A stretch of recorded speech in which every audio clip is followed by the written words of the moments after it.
আসসালামু আলাইকুম। আমার ডেইলি সুইট মোমেন্টসে আপনাদেরকে আবারও ওয়েলকাম জানাচ্ছি।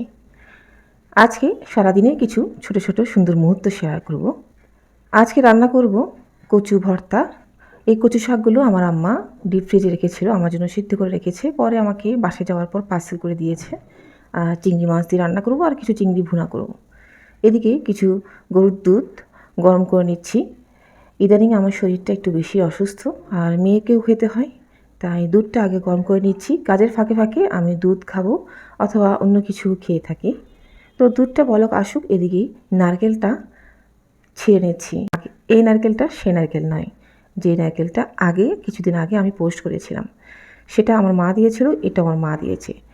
আমার মা একদিন আমার পোস্ট দেখে ফেলে, উনি অথচ জানতো না এটা আমার পেজ। দেখে বলল এই নারকেলটা তো আমি ওকে দিয়েছিলাম। তখন উনি জানতে পারে ভিতরে ফুসকাটা একদম ছোট্ট পড়েছে। তো মায়ের মন কি বলবো, উনি আবারও আরেকটি নারকেল কিনে আনে বড় ফুসকা জন্য। তো এটা আমাকে দিয়ে দেয়। তো কাটার পরে অর্থাৎ ভাঙার পরে দেখলাম আলহামদুলিল্লাহ অনেক বড় পেয়েছি। আর মজার কথা হচ্ছে বাসায় কেউ খায় না, এটা একা আমি খেয়েছি। আর একা একা খেতে যে কী মজা এই জিনিসটা, কাউকে যাতে ভাগ না দেওয়া যায়, এর চেয়ে মজার কিছুই নেই। তো বাসায় যখন বিয়ের আগে ভাগ করে দিত, মনটা ছোট হয়ে থাকতো, ছোট এক টুকরা পেতাম, মন ভরতো না। তখনই ভাবতাম এত বড় একটা পেলে ভালো হতো। তো অনেক দেরিতে হলেও আশাটা পূর্ণ হয়েছে, আমি একাই খেয়ে নিচ্ছি এই নারকেলের ফসকাটা। যাই হোক, এরই মধ্যে আবার রান্না করতে হবে। সব ময়লা টয়লা গুছিয়ে নিয়েছি। এবার কচু ভর্তা করে নিচ্ছি।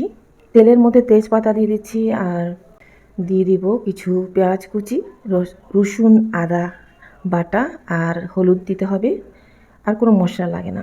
এই রেসিপিটা আমি পেয়েছি আমার হেল্পিং হ্যান্ড থেকে। অনেক আগে আমার একটি হেল্পিং হ্যান্ড ছিল, নাজমা। সে আমাকে এই কচু ভর্তাটা করা শিখিয়েছে। তখন বাচ্চা নেওয়ার চেষ্টা ছিল, আর ডাক্তার বলেছে বেশি বেশি আয়রন খেতে। তখন আমি এই কচু, লতি এইসব জিনিস বেশি খেতাম। তো দেখুন, কথা বলতে বলতে কচুগুলো দিয়ে দিচ্ছি। কচুগুলো সিদ্ধ করাই ছিল, তাও আমার আম্মা আমার জন্য করে রেখেছিল। আমি কিছুদিন আগে গিয়েছিলাম, তো উনি পার্সেল করে নারকেল, কচু শাক এগুলো দিয়েছে। তো চিংড়ি মাছটা দিতে ভুলে গিয়েছিলাম প্রথম দিকে, একটু কথাই ছিলাম, একজনের সাথে ফোন এসেছিল। তো ফোনের মাঝে আমি সব কাজ একটু এলোমেলো হয়ে যায়, কাজের মাঝে ফোন আসলে। তো শেষের দিকে চিংড়িটাও দিয়েছি, কিচ্ছু হবে না। এদিকে শাক ভর্তাটা একটু ভুনা করে নিচ্ছি। এরই মাঝে দিয়ে দিয়েছি জিরা গুঁড়া, আর এখন দিয়ে দিচ্ছি গরম মশলা, আর সেই সাথে টমেটোও দিতে হবে, আর লবণ অবশ্যই দিতে হবে। আমার একটা বদ অভ্যাস হচ্ছে লবণটা আমি দিতে একদম ভুলে যাই, অনেক রান্নাতে আমি লবণ দিই না। আচ্ছা, সেই যাই হোক। আর চিংড়িগুলো একটু বড় বড় ছিল, একটু ভেঙে কুচি করে দিচ্ছি। তো নাড়াচাড়া করতে করতে প্রায় 15 মিনিট লেগেছে ভর্তাটা হতে। আর ঢেকে দিব একটু ধনেপাতা কুচি আর কাঁচামরিচ দিয়ে ঢেকে দিব, ব্যাস একটা রান্না হয়ে গেল। আর একটা রান্না আছে, সেটা কিছুক্ষণ পরে করব। এদিকে মেয়ে তো স্কুল থেকে আসার টাইম হয়ে গেছে, আমি একটু লেবু শরবত করছি পুদিনা দিয়ে। এই পুদিনার লেবু মিশিয়ে শরবতটা কিন্তু শরীরের জন্য অনেক অনেক ভালো। সেই সাথে এটা নাকি কিডনি পাথর থাকলে দূর করে, এসব টেসব আরও অনেক গুণাগুণ দেখতে পাচ্ছি। এগুলো শুনে আমি তো প্রতিদিনই পুদিনা লেবু খাওয়া শুরু করলাম। তো এক গাঁটটা লেবু আমি কিউব করে রেখেছি, আরও রাখবো, আনতে বলেছি বাজার থেকে প্রতিদিন লেবুর শরবত খাওয়ার জন্য। তো শরবতটা রেডি করে রেখেছি।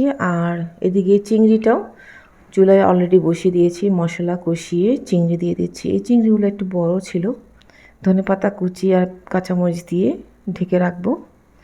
আর এই চিংড়ির রেসিপি অলরেডি আমি আমার পেজে দিয়ে ফেলেছি, অথবা আমার ইউটিউব চ্যানেলেও পেয়ে যাবেন। তো বন্ধুরা, এই ছিল আমার আজকের কিছু সুইট মোমেন্ট। কেমন লেগেছে কমেন্টে জানাতে ভুলবেন না। আর যারা নতুন দেখছেন, আমার পেজটিকে ফলো দিয়ে আমাকে সাপোর্ট করবেন আশা করছি, আর সেই সাথে আমার ইউটিউব চ্যানেলটি সাবস্ক্রাইব করে পাশে থাকবেন। বিদায় দিচ্ছি, ভালো থাকবেন সবাই, আল্লাহ হাফেজ।